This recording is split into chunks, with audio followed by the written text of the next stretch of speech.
أشهد أن محمد رسول الله.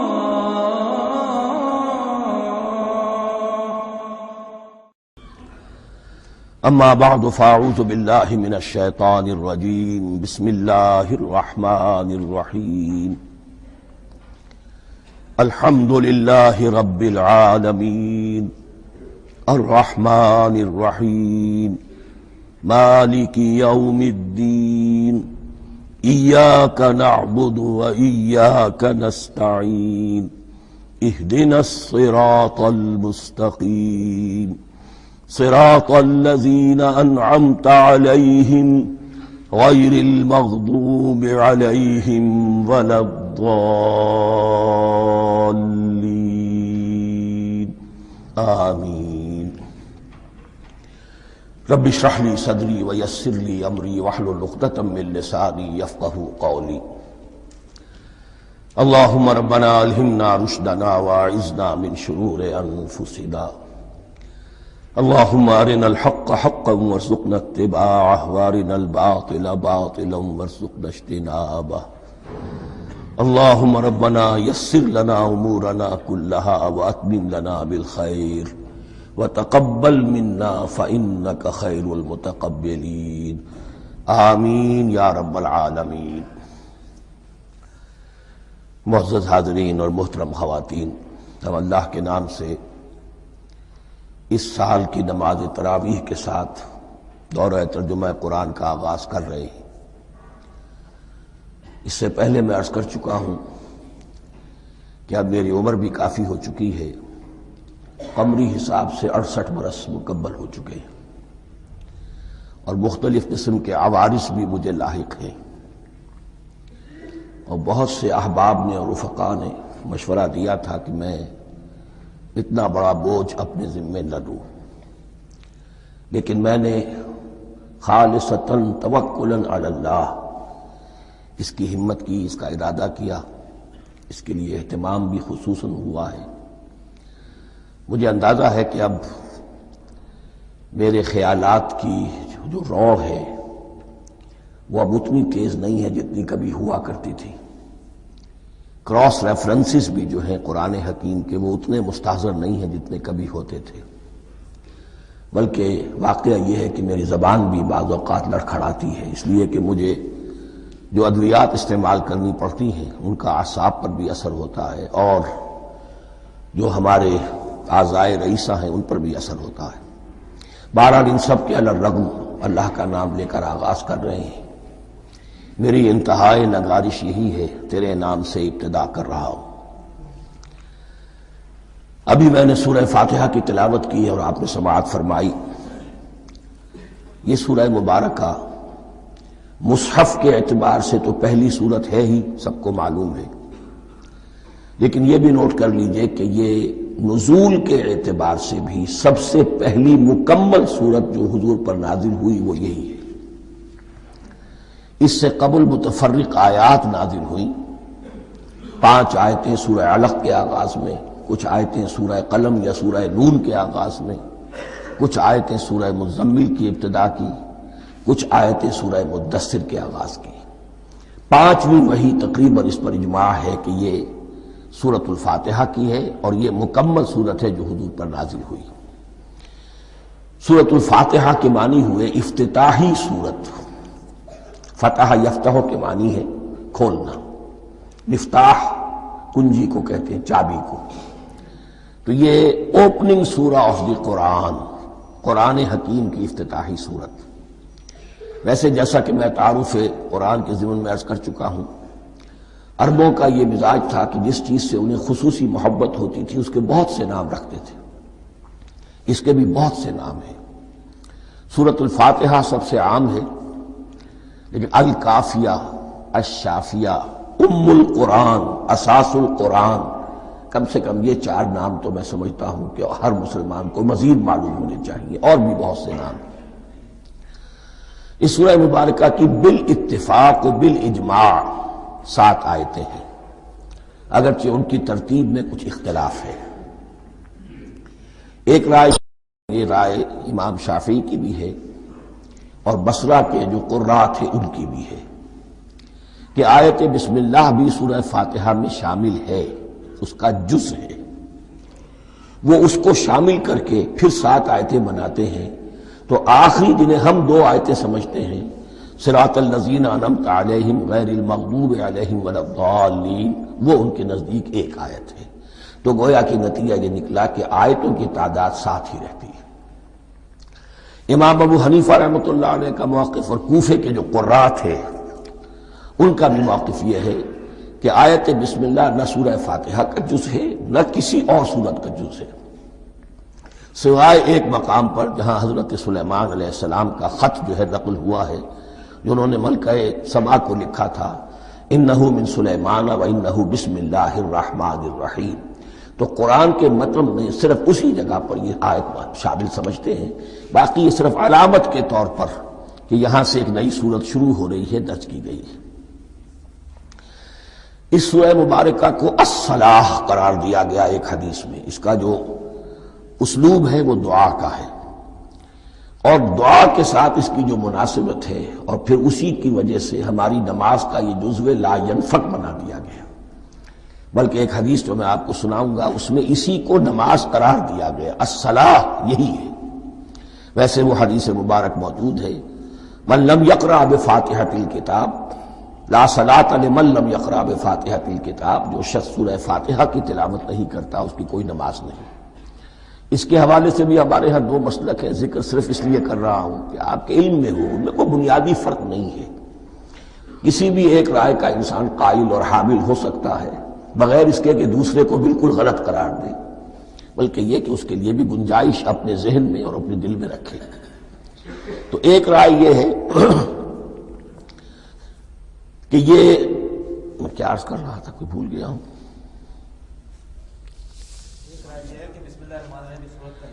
جی، اور دوسری آیت یہ ہے کہ اس کا حصہ نہیں ہے۔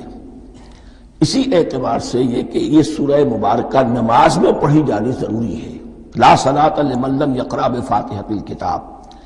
البتہ یہ اختلاف ہے، یہ بات جو میں ذکر کر رہا تھا جو ذہن سے نکل گئی، کہ آیا مقتدی جو ہے امام کے پیچھے کھڑا ہو کر جب نماز پڑھ رہا ہو تو کیا اس صورت میں بھی اس کے لیے لازم ہے کہ سورہ فاتحہ پڑھے؟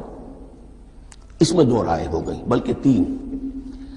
ایک رائے انتہائی ہے اور وہ فقہ حنفی کی طرف منسوب ہے کہ اگر آپ امام کے پیچھے مقتدی کی حیثیت سے نماز پڑھ رہے تو کسی بھی رکعت میں آپ سورہ فاتحہ نہیں پڑھیں گے۔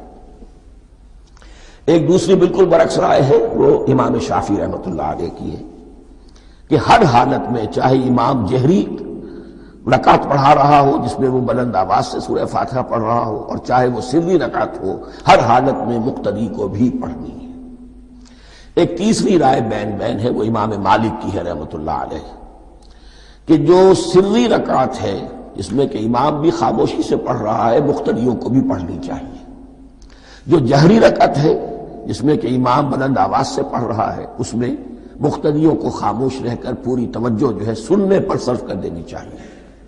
اذا قرئ القرآن فاستمعوا له وانصتوا، جب قرآن پڑھا جا رہا ہو تو پوری توجہ اس کے پڑھنے پر مرکوز کر دو اور خود خاموش رہو۔ میرے اپنی رائے میں یہ تیسری رائے سب سے زیادہ صائب ہے اور اس میں کسی طرح کی بھی کوئی پیچیدگی پیدا نہیں ہوتی۔ بہرحال اس سورہ مبارکہ کا جو اسلوب ہے میں نے عرض کیا دعائیہ ہے، البتہ قرآن مجید کے علم اور حکمت کے اعتبار سے، اس کے فلسفے کے اعتبار سے ایک بات سمجھ لینی چاہیے۔ قرآن کا فلسفہ یہ ہے کہ بنیادی ہدایت ہر انسان کے دل میں موجود ہے بالقوہ، پوٹینشلی۔ یہ جو قرآن مجید یا اللہ کی کتابیں نازل ہوتی ہیں یہ انہیں ایکٹیویٹ کرتی ہیں، وہ اندر کی جو ڈورمنٹ کانشسنس ہے، خوابیدہ شعور جو ہے اسے بیدار کر کے اور پھر یہ کہ اسے اجاگر کرتی ہیں۔ ہر سلیم الفطرت انسان اور سلیم العقل انسان، 2 سلامتی شرط ہیں۔ سلیم الفطرت، نیچر پرورٹڈ نہ ہو، فطرت مسخ نہ ہو گئی ہو، عقل سلیم ہو۔ ان دونوں چیزوں کا نتیجہ یہ نکلتا ہے کہ وہ انسان از خود بغیر کسی وحی کی رہنمائی کے بغیر کسی نبی کی تعلیم کے سے استفادہ کیے ہوئے از خود بھی کچھ حقائق تک پہنچ جاتا ہے۔ اور وہ حقائق کیا ہے؟ نمبر ایک یہ کہ اس کائنات کا ایک خالق ہے اور وہ ایک ہے، اور وہ تمام صفات کمال سے متصف ہے۔ نمبر دو یہ کہ انسان کی زندگی صرف یہ زندگی نہیں ہے، بلکہ ایک اور زندگی ہے کہ جس میں اس زندگی کے اعمال کے نتائج برآمد ہوں گے۔ یہ دو باتیں، اس کی زیادہ وضاحت کے ساتھ جو ہے اس کا تذکرہ آئے گا سورہ لقمان میں، جہاں حضرت لقمان کی شخصیت کا تذکرہ ہے۔ لیکن یہاں صرف یہ بات سمجھ لیجئے کہ قرآن کا فلسفہ یہ ہے کہ ہر انسان میں، ہر فرد نوع بشر میں جو اپنی ولادت کے وقت مسلم ہوتا ہے، حضور کی حدیث ہے کل مولود یولد علی الفطرہ ابواہ یحودانہ او ینصرانہ او یمجسانہ، ہر بچہ نوع انسانی کا فطرت اسلام پر پیدا ہوتا ہے، وہ فطرت کے اندر وہ ہدایت ودیت ہے۔ اب اگر وہ فطرت بس نہیں ہوئی اور عقل جو ہے وہ صحیح رخ پر کام کر رہی ہے تو ان دو حقائق تک وہ انسان خود پہنچ جائے گا۔ لیکن ان دونوں حقائق تک پہنچنے کے بعد اب وہ دست بستہ دعا کرے گا کہ اے رب اب مزید ہدایت تو مجھے عطا فرما۔ ایک تو یہ کہ میں کیا کروں کیا نہ کروں، میری عقل اس میں ٹھوکر کھا سکتی ہے، میں کسی اچھی چیز کو بری سمجھ سکتا ہوں، کسی بری کو اچھی سمجھ سکتا ہوں، تو مجھے صحیح راستہ، صحیح راہ ہدایت پر چلا۔ یہ دعا ہے جو انسان کرتا ہے جبکہ وہ ایمان باللہ اور ایمان بالآخرہ تک خود پہنچ چکا ہوتا ہے، اور یہ سمجھتا ہے کہ صحیح زندگی کا رخ یہی ہے کہ جس رب کو میں نے پہچانا ہے کہ وہ اس کائنات کا خالق ہے اور مالک ہے اور رب ہے، میں اس کی بندگی کروں، اس کی اطاعت کروں، اس کا حکم مانوں، اس کے راستے پر چلوں۔ لیکن وہ راستہ کون سا ہے؟ اس کے لیے پھر دست بدعا ہوتا ہے کہ پروردگار تو میری رہنمائی فرما۔ یہ مقام ہے کہ جہاں آپ سمجھ لیجئے اپنے آپ کو بھی آج اس جگہ پر تصور کرتے ہوئے پھر اس سورہ مبارکہ کو پڑھیے کہ آپ اس مقام پر اللہ کے فضل و کرم سے پہنچ چکے ہیں کہ اللہ کو آپ نے پہچان لیا اور اس کی توحید کو جان لیا، اس کی جملہ صفات کمال سے آپ واقف ہو گئے۔ آپ یہ بھی جان گئے کہ بڑھ کر اس کے حضور میں حاضر ہونا ہے اور وہ حساب کتاب لے گا۔ پھر آپ نے یہ عہد بھی کر لیا کہ اب زندگی گزارنی ہے اس رب کی بندگی میں، اسی کی فرما برداری میں۔ اب یہاں کھڑے ہو کر آپ پوچھتے ہیں کہ اللہ مجھے وہ تفصیلی ہدایت عطا فرما، ایسا نہ ہو کہ کبھی میں کسی راستے پر چلتا ہوا کسی پگڈنڈی پر مڑ جاؤں اور وہ تھوڑی سی جو ڈیوییشن ہو میرے راستے کی وہ میری عاقبت کو برباد کر دے۔ یک لحظہ غافل گشتم و صد سال راہم دور شد، اس لیے کہ ہوتا یہی ہے سیدھے راستے سے ذرا سی کوئی پگڈنڈی جو ہے تھوڑے سے اینگل پر نکلی ہے، لیکن جب چلتے جائیں گے آپ تو جتنے آگے بڑھیں گے اس پر، اس راہ صراط مستقیم سے آپ اتنے ہی زیادہ دور ہوتے چلے جائیں گے۔ یہ ہے قرآن مجید کی حکمت اور فلسفے کے اعتبار سے اس سورہ مبارکہ کا مقام۔ اب آئیے ہم بسم اللہ کرتے ہیں۔ بسم اللہ الرحمن الرحیم، شروع کرتا ہوں میں اللہ کے نام سے جو رحمان اور رحیم ہے۔ اس پر کچھ گفتگو ہو چکی ہے تعارف قرآن کے ضمن میں کہ رحمان اور رحیم دو نام ہیں کہ جو رحمت کے مادے سے نکلتے ہیں۔ رحمان میں اللہ تعالیٰ کی رحمت کا جوش، ہیجانی کیفیت، طوفانی کیفیت، اور رحیم میں اللہ تعالیٰ کی رحمت کا دوام اور تسلسل۔ یہ دونوں کیفیات اللہ کی رحمت میں بیک وقت موجود ہیں، جس کا ہم تصور نہیں کر سکتے۔ ہم سمندر کو دیکھتے ہیں، متلاطم سمندر ہے، اس میں ہیجان ہے، طوفان ہے۔ دریا کو دیکھتے ہیں کہ وہ سکون کے ساتھ چل رہا ہے، خاموشی سے چل رہا ہے، بہہ رہا ہے، بس تسلسل کے ساتھ بہہ رہا ہے۔ ہم ان دونوں کیفیات کو علیحدہ علیحدہ دیکھتے ہیں تو ہمارا ذہن ان دونوں کو بیک وقت اس کا تصور نہیں کر سکتا، تخیل ممکن نہیں۔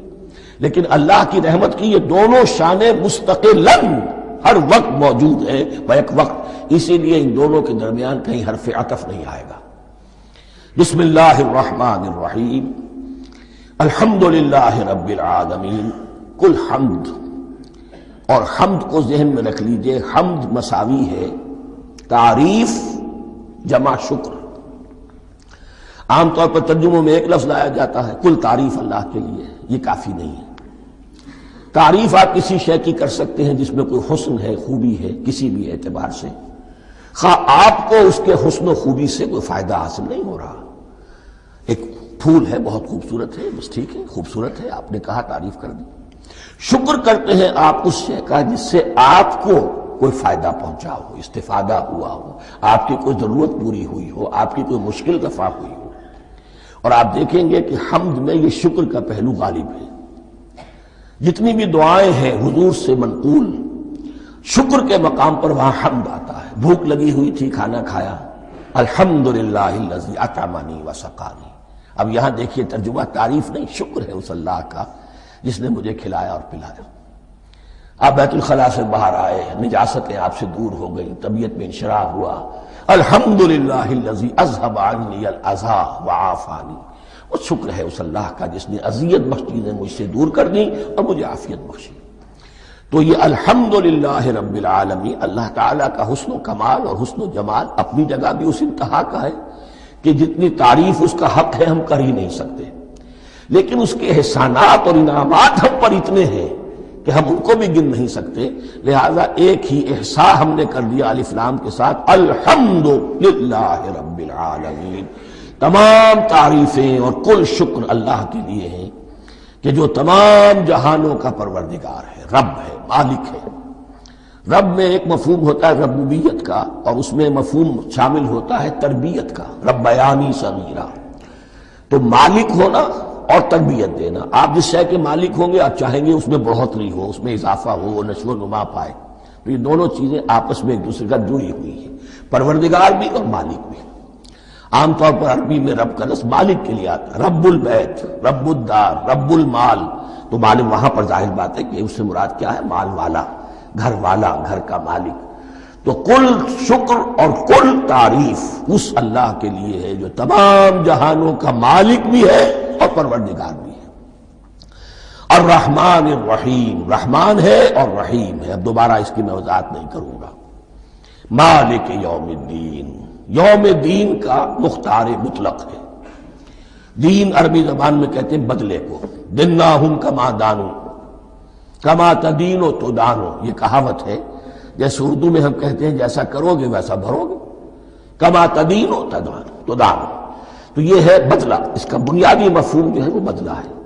تو بدلے کا ایک دن ہے جس دن فیصلہ ہوگا کہ کون کیا کما کر لایا ہے اور اسے کیا بدلہ ملنا چاہیے۔ آیا اس کا برائیوں کا پلڑا بھاری ہے کہ اسے سزا ملنی چاہیے، یا اس کی حسنات اور نیکیوں کا پلڑا بھاری ہے کہ اسے جزا ملنی چاہیے، اس کا انعام اور اکرام کے ساتھ معاملہ کیا جانا چاہیے۔ وہ ایک دن ہے، اسے ہم یوم القیامہ کہتے ہیں۔ اور لیکن اصل بات جو یہاں کہی گئی، یعنی ایک جملے میں تین باتوں کا اعتراف ہو رہا ہے۔ بعث بعد الموت، ایک دن آئے گا کہ ہم مرنے کے بعد تمام انسان اٹھا لیے جائیں گے، پھر حساب و کتاب، پھر اللہ کے ہاں حاضری ہوگی اور حساب کتاب ہوگا۔ اور تیسرا یہ کہ اس حساب کتاب کے دن کا مختار مطلق اللہ ہے، یعنی کسی اور کو اپنے ذہن میں سہارا بنا کر آپ زندگی گزاریں کہ وہ مجھے چھڑا لے گا، یا وہ ہستی جو ہے اتنی زوردار ہے کہ وہ مجھے بچا لے گی، اس سے اپنے دل کو، اپنے ذہن کو بالکل پاک کر لیجئے۔ مالک یوم الدین، ایک دوسری جگہ پر قرآن میں آیا ہے، اس روز کوئی پکارنے والا پکارے گا، لمن الملک اليوم للہ الواحد القہار، آج کے دن کس کا اختیار مطلق ہے؟ اور پھر کہا جائے گا اللہ کے لیے، الواحد قہار، جو پوری طرح چھایا ہوا ہے، بس تولی ہے۔ تو مالک یوم الدین، جو جزا و سزا کے دن کا مالک ہے۔ اب یہاں سے کلام ایک رخ بدل رہا ہے۔ ابھی تک تو یہ غائبانہ انداز میں کلام ہو رہا ہے، اللہ سے خطاب نہیں آیا اس میں ابھی۔ الحمدللہ رب العالمین الرحمن الرحیم مالک یوم الدین۔ اب خطاب ہے، ایاک نعبد و ایاک نستعین، ہم صرف تیری ہی بندگی کرتے ہیں اور کریں گے، اور ہم صرف تجھ ہی سے مدد مانگتے ہیں اور مانگیں گے۔ یہ ترجمہ میں کیوں کر رہا ہوں کہ یہ فعل مضارع ہے۔ عربی زبان میں فعل مضارع حال اور مستقبل دونوں کو کور کرتا ہے۔ ایاک کا جو ہے مفعول فاعلی جو ہے، مفعول جو ہے اس میں ضمیر مفعولی، اسے پہلے لا کر حشر کا مضمون پیدا ہو گیا۔ ہم تیری بندگی کرتے ہیں نہیں، ہم تیری ہی بندگی کرتے ہیں اور کریں گے۔ حال میں ترجمہ کیجئے تو یہ اظہار حال ہے، اور مستقبل میں ترجمہ کیجئے تو یہ ایک عہد ہے، قول و قرار ہے، بہت بڑا معاہدہ ہے۔ وَإِيَّاكَ نَسْتَعِينُ، اور صرف تجھ ہی سے مدد مانگتے ہیں اور مانگیں گے۔ اس میں بھی حال کا ترجمہ اظہار حال، اللہ کرے کہ واقعی ہمارا حال وہی ہو، جب ہم یہ الفاظ کہتے ہیں تو واقعتاً ہم اس پر پورے اتر رہے ہوں کہ اسی کی بندگی کر رہے ہوں اور اسی سے ساری استعانت اور استمداد کر رہے ہیں۔ جہاں تک مستقبل کا تعلق ہے وہ پھر ایک عہد ہے۔ اہدنا الصراط المستقیم، یہ مقام وہ آ گیا کہ یہاں تک تو اے پروردگار ہم پہنچ گئے تیرے فضل سے، تیرے کرم سے۔ فطرت سلیمہ بھی تیری عطا کردہ تھی، عقل سلیم بھی تیری ودیعت کردہ تھی، ان دونوں کی روشنی سے ہم یہاں تک تو پہنچ گئے۔ اب ہماری جو ضرورت ہے، احتیاج ہے، وہ کیا ہے؟ اہدنا الصراط المستقیم، ہدایت بخش ہمیں سیدھے راستے کی۔ یہاں دو باتیں سمجھ لیجئے۔ انفرادی سطح پر انسان کے لیے نہ معلوم کتنے مرحلے آتے ہیں ہر روز کہ جس میں وہ ایک ٹھٹک کر کھڑا ہو جاتا ہے، یہ کروں یا یہ کروں، دو آلٹرنیٹو سامنے آ رہے ہیں، فیصلہ کرنا مشکل ہو رہا ہے۔ قدم قدم پر ہدایت کی ضرورت ہے، اور اجتماعی طور پر نوع انسانی تین بڑے بڑے تمدنی مسائل میں واقعہ یہ ہے کہ تسلیم کر لیا جانا چاہیے کہ عقل انسانی اس کو راستہ نہیں دکھا سکتی۔ عام معاشرتی سطح پر مرد اور عورت کے درمیان حقوق اور اختیارات کا کیا توازن ہو، ناممکن ہے، انسان طے نہیں کر سکتا۔ انسان یا مرد ہے یا عورت ہے۔ عورت سوچے گی اپنے لحاظ، اپنے جذبات کا، اپنے خیالات کا لحاظ رکھے گی، مرد کے جذبات و احساسات کا اسے اس کا کوئی تصور ہی ممکن نہیں۔ مرد سوچے گا اسے اپنے احساسات معلوم ہے، لیکن یہ کہ عورت کے احساسات سے وہ نابلد ہے، ان کو محسوس کر ہی نہیں سکتا۔ لا محالہ وہ اپنے بارے میں وہ جو بھی نظام بنائے گا اس میں وہ اپنی بالادستی رکھے گا۔ وہ تو ایک ہی ہستی ہو سکتی ہے کہ جو دونوں کی خالق ہے، مرد کی بھی عورت کی بھی، اور اس کو دونوں سے محبت ہے، دونوں کا خیر خواہ ہے، دونوں کا رب ہے، دونوں کو پروان چڑھانا چاہتا ہے۔ اسی طرح فرد اور معاشرہ یا ریاست، حکومت اور ریاست ہمیشہ یہ چاہتی ہے کہ سارے اختیارات ہمارے ہاتھ میں آ جائیں، ٹوٹلیٹیرین سوسائٹی ہو، بس ہم حکم دیں اور لوگ اس پر چلیں۔ افراد یہ چاہتے نہیں، ہمیں آزادی ہونی چاہیے۔ اب آپ دیکھیے کہ دنیا میں کتنے جھگڑے چلتے ہیں اسی پر، فریڈم فریڈم فریڈم۔ وہ فریڈم واقعتاً اپنی جگہ پر ایک شے ہے، افراد کی آزادی ہونی چاہیے، لیکن افراد کی آزادی اتنی نہ ہو جائے کہ وہ مادر پدر آزاد ہو جائے، کوئی قانون، کوئی قاعدہ، کوئی اخلاقی کوئی حدود اور قیود جو ہے ان کا پابند نہ رہے۔ تو اب کہاں ہے وہ نقطہ اعتدال کہ جس میں انسان کی انفرادی آزادی، انفرادی اختیار اور ادھر اجتماعی مصلحتیں جو ہیں ان کو بیلنس کیا جا سکے؟ انسان طے نہیں کر سکتا، صرف اللہ ہی اس کے لیے نظام دے سکتا ہے۔ تیسرا مسئلہ ہے سرمایہ اور محنت، اس میں کیا توازن ہو؟ سرمایہ اور محنت دونوں مل کر کچھ بنا رہے ہیں، کچھ پروڈیوس کر رہے ہیں۔ اب اس میں نفع جو ہوا ہے اس میں سرمایہ کا کتنا حصہ ہونا چاہیے اور لیبر کا کتنا ہونا چاہیے، کون طے کر سکتا ہے؟ اس کے لیے بھی کہ ایسا نہ ہو کہ سرمایہ داری جو ہے آکاش بیل بن کر پورے معاشرے پر چھا جائے، اور غریب بیچارہ، مزدور بیچارہ، کاشتکار بیچارہ وہ گویا کہ چکی کے دو پارٹوں میں پس کر رہ جائے، اس کی کوئی حیثیت نہ رہ جائے۔ لیکن یہ کہ دوسری طرف اگر یہ کہ مزدور کا جو حق ہے اس سے زیادہ اس کو دے دیا جائے تو سرمایہ جو ہے وہ سکڑ جائے گا، شائی ہو جائے گا، وہ پھر میدان میں نہیں آئے گا۔ کیا کیا جائے؟ کون سا نقطہ عدل و اعتدال ہے؟ یہ تین مسائل ایسے ہیں، اہدنا الصراط المستقیم۔ تو یوں سمجھیے کہ ایک جو بنیادی ہدایت تھی، ایک اللہ کو پہچان لینا، یہ جان لینا کہ کل حسن و جمال اور تمام انعام و اکرام کا منبع اس کی ذات ہے، وہ رحمان ہے اور رحیم ہے، اور یہ جان لینا کہ مرنے کے بعد جی اٹھنا ہے، حساب کتاب ہے، فیصلہ ہوگا جزا و سزا کا، اور مختار مطلق اس دن کا اللہ ہے۔ پھر یہ عہد کر لینا ایاک نعبد و ایاک نستعین۔ اس کے بعد دعا، پروردگار ہمیں ہدایت پر قائم رکھ، ہماری ہدایت میں اضافہ فرما۔ اس ہدایت کے لفظ کو سمجھ لیجئے، بنیادی ہدایت، تفصیلی ہدایت، قدم قدم پر ہدایت، ہدایت پر ہدایت. والذین اہتدوا زادہم ھدی، جو لوگ ہدایت کے راستے پر آتے ہیں اللہ ان کی ہدایت میں اضافہ کرتا ہے. تو یہ قدم قدم پر ہمیں ہدایت کی ضرورت ہے اور مرحلہ وار ضرورت ہے. ہدایت اس کو بھی کہتے ہیں کہ کسی نے آپ سے کوئی پتہ پوچھا، آپ نے کہا ادھر جانا، پھر دوسری گلی میں مڑنا، پھر جانا 2-3 لائٹیں چلے جانا، پھر مڑنا وغیرہ وغیرہ، یہ بھی ہدایت ہے. نظری طور پر آپ نے بتایا ہے. ایک ہدایت یہ ہوئی کہ بھائی میں چلتا ہوں آپ کے ساتھ، میں آپ کو وہاں تک پہنچا دوں گا تاکہ آپ کو دقت نہ ہو، آپ نے منزل تک پہنچا دیا. ان دونوں کے درمیان، یہ تو میں نے ایک فرد کی مثال دی ہے، اللہ اور بندے کے درمیان نہ معلوم کتنے مراحل ہیں ہدایت کے. تو کسی وقت بھی انسان اپنے آپ کو ہدایت خداوندی سے مستغنا نہیں سمجھ سکتا، اور نہیں تو پروردگار جو ہدایت دی ہے اس پر ہدایت پر قائم رکھ. کیا پتہ شیطان کا کوئی حملہ، کیا پتہ ہمارے نفس کی کوئی شرارت کسی ایسے رخ پر ہمیں ڈال دے کہ اب تک کی ساری کمائی بھی ضائع ہو جائے. لہذا یہ نہ سمجھیے کہ جب یہ ساری چیزیں ان کو معلوم تھی، ان چیزوں کا تو اقرار کر رہے تو اب ہدایت کون سی مانگ رہے ہیں. تو ہدایت کا تو بڑا میدان کھلا ہوا ہے، اور اس ہدایت کی وہ جو میں نے آخری شکل آپ کو بتائی ہے کہ منزل مقصود تک پہنچا دے، یہ ہدایت بھی قرآن مجید میں اس معنی میں بھی لفظ آیا ہے کہ اہل جنت جب جنت میں داخل ہوں گے تو جو ترانہ حمد ان کی زبان پر اس وقت ہوگا وہ کیا ہے؟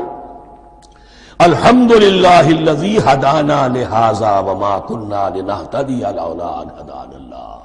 کل شکر اللہ کا جس نے ہمیں یہاں تک پہنچا دیا، ہدایت دی یہاں تک پہنچا دیا، اور ہم ہرگز نہ پہنچ پاتے، ہم ہرگز ہدایت یافتہ نہ ہو سکتے اگر اللہ ہی ہمیں ہدایت نہ دیتا. اہدنا الصراط المستقیم، سیدھا راستہ. صراط الذین انعمت علیہم، اب اس کی مزید وضاحت ہے. راستہ اس کا ان لوگوں کا جن پر تیرا انعام ہوا. یہ کون لوگ ہیں؟ اس کی وضاحت آپ کو ملے گی سورہ نساء میں. من یطع اللہ والرسول فاولئک مع الذین انعم اللہ علیہم من النبیین والصدیقین والشہداء والصالحین. 4 طبقات ہیں منعم علیہم جن پر اللہ کا انعام ہوا ہے. چوٹی پر انبیاء کرام، اس کے بعد صدیقین کرام، اس کے بعد شہداء عظام، اس کے بعد عام صالح مسلمان صالح ہو. یہ بیس لائن ہے. اس سے اوپر کا درجہ شہداء کا ہے، اس سے اوپر کا درجہ صدیقین کا ہے، اور پھر اس سے اوپر کا درجہ انبیاء کا ہے. انبیاء میں سے پھر وہ بھی ہوتے ہیں کہ جو اولو العزم میں من الرسل ہیں. لیکن یہ 4 طبقات ہیں، ان کے راستے پر ہمیں چلا. غیر المغضوب علیہم ولا الضالین،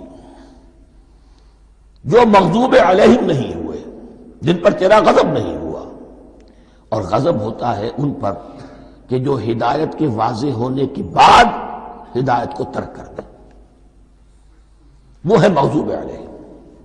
جنہیں ہدایت مل گئی ہو، ہدایت کو پہچان لیا ہو، پھر اپنی شرارت نفس کی وجہ سے، اپنی نفسانیت کی وجہ سے، اپنے تکبر کی وجہ سے، اپنے حسد کی وجہ سے وہ اس حق کو رد کر دیں، اس کو ترک کر دیں. ان پر اللہ کا غضب آتا ہے. اور اس میں اس کی بہت بڑی مثال تاریخ کے اعتبار سے یہودی ہے. اللہ نے انہیں ہدایت دی، کتابیں عطا کی، تورات، انجیل، زبور، سینکڑوں نبی ان میں مبعوث کیے. 1400 برس تک نبوت کا تار ٹوٹا ہی نہیں، مسلسل.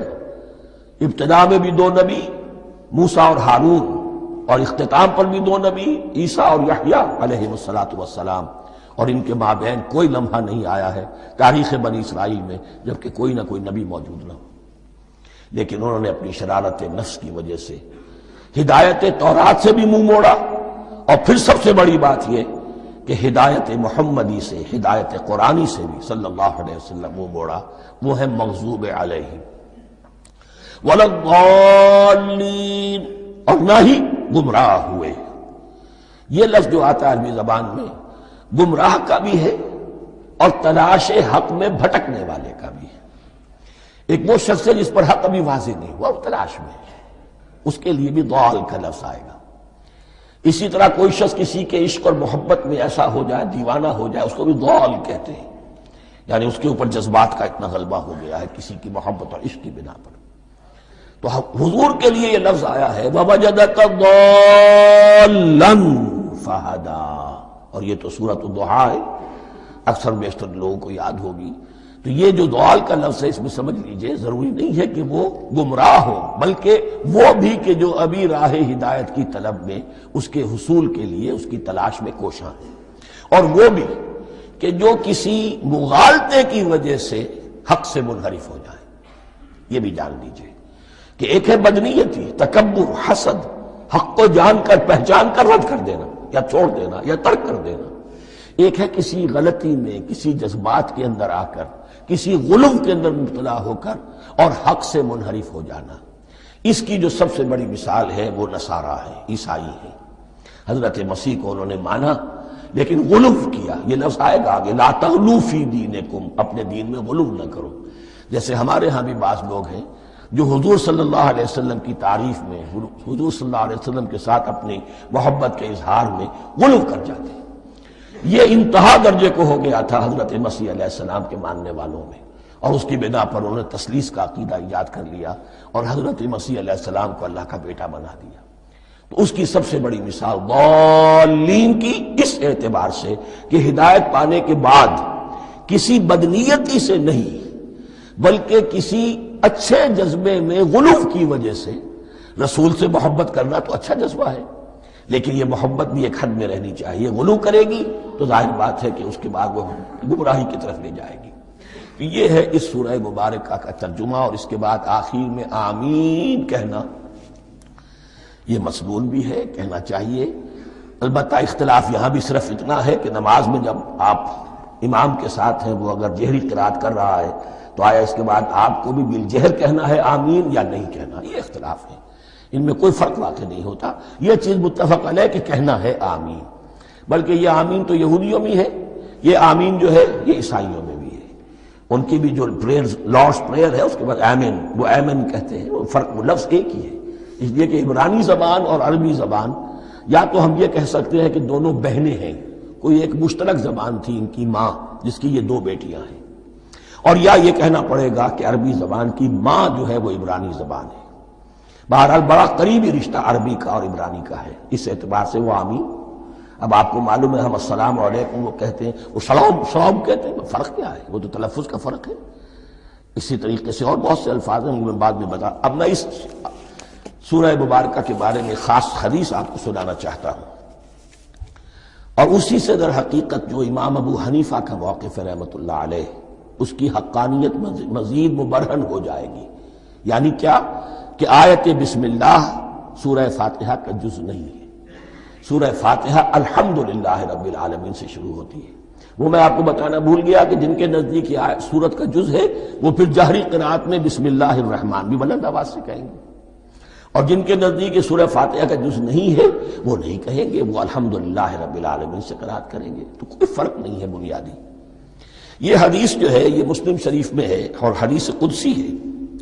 اس کے راوی حضرت ابو ہریرہ ہے رضی اللہ تعالی عنہ، اور اس حدیث نے اس سورت کے مضامین کا نہایت عمدہ تجزیہ کر دیا ہے۔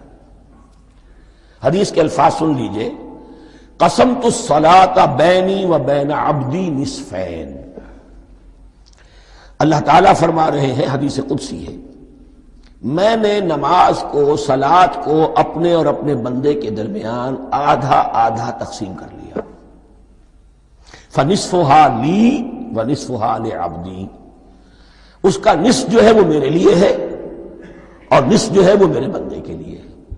وَلِعَبْدِي مَا سَأَلَ، اور جو میرے بندے نے مانگا میں اسے دوں گا، میرا وعدہ ہے یا میں نے اسے دیا۔ اس کے بعد اس کی تفصیل آتی ہے، اذا قال العبد، جب بندہ کہتا ہے الحمدللہ رب العالمین، قال اللہ حمدنی عبدی، جب بندہ کہتا ہے الحمدللہ رب العالمین، اللہ فرماتا ہے میرے بندے نے میری حمد کی۔ وَإِذَا قَالَ الرَّحْمَٰنِ الرَّحِيمِ قَالَ اللَّهُ اثْنَىٰ عَلَيَّ عَبْدِي، جب بندہ کہتا ہے الرحمن الرحیم، اللہ فرماتا ہے میرے بندے نے میری ثنا کی۔ وَإِذَا قَالَ مَالِكِ يَوْمِ الدِّينِ قَالَ اللَّهُ تَعَالَىٰ مَجَّدَنِي عَبْدِي، میرے بندے نے میری تمجید بیان کی، میری بزرگی بیان کی۔ اب یہ 3 آیتیں ہو گئیں، تینوں میں اللہ کی حمد ہے، ثنا ہے، تمجید ہے. یہ 3 آیتیں خالص اللہ کے لیے ہو گئیں. اب چوتھی آیت آئی، ایاک نعبد و ایاک نستعین. اس کے بارے میں جب بندہ کہتا ہے اذا قال العبد ایاک نعبد و ایاک نستعین، قال اللہ تعالی ھذا ما بینی و بین عبدی ولعبدی ما سأل. یہ میرے اور میرے بندے کے درمیان ہے. یہ تو یوں سمجھیے کہ یہ گرہ لگ گئی ہے میرے اور میرے بندے کے مابین. اس نے مجھ سے قول و قرار کیا ہے، اس نے میری بندگی کا اعتراف کیا ہے، اس نے تسلیم کیا ہے کہ میری ہی بندگی کرتا ہے اور کرے گا، اور مجھ سے مدد چاہیے ہے. ھذا ما بینی و بین عبدی، یہ معاہدہ ہے.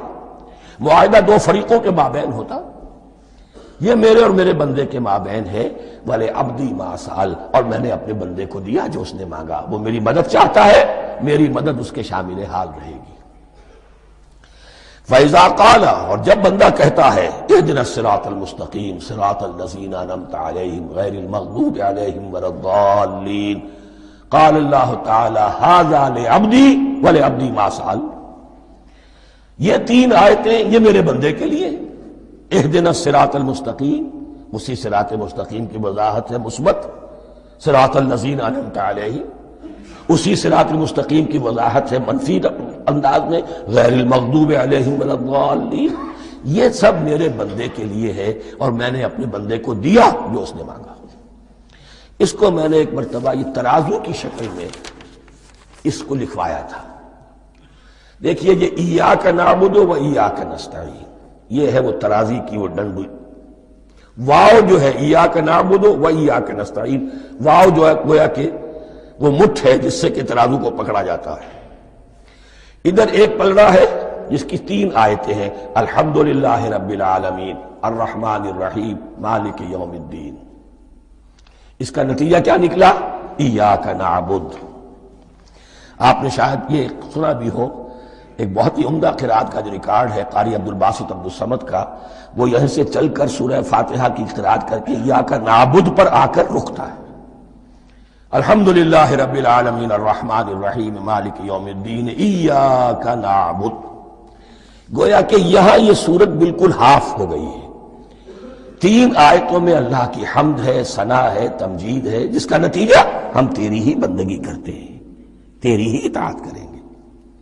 لیکن اب اس کے بعد سوال ایاک نستعین، اسی کی جو استعانت کیا درکار ہے ہمیں؟ ہدایت. ہدایت سب سے بڑی استعانت ہے، ہدایت ہی تو سب سے بڑی مدد ہے. اهدنا الصراط المستقیم صراط الذین انعمت علیہم غیر المغضوب علیہم ولا الضالین. یہ ایاک نستعین کے حکم کے ساتھ یہ 3 آیتیں آ گئیں. اهدنا الصراط المستقیم صراط الذین انعمت علیہم غیر المغضوب علیہم ولا الضالین. قسمت الصلاة بینی و بین عبدی نصفین فنصفها لی ونصفها لعبدی ولعبدی ما سأل. اللہ تعالیٰ اس سورہ فاتحہ کا جو اصل مفہوم ہے وہ بھی ہمارے ذہنوں پر، ہمارے شعور کی سطح پر اسے اجاگر کیے رکھے.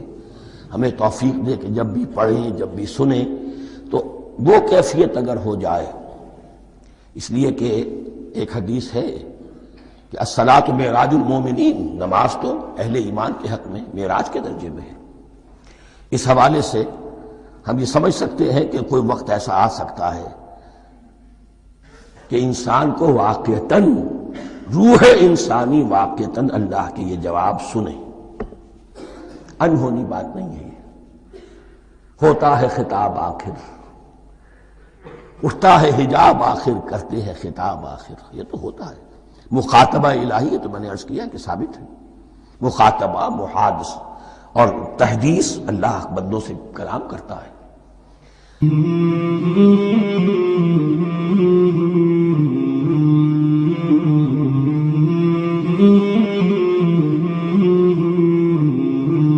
مولاي صل وسلم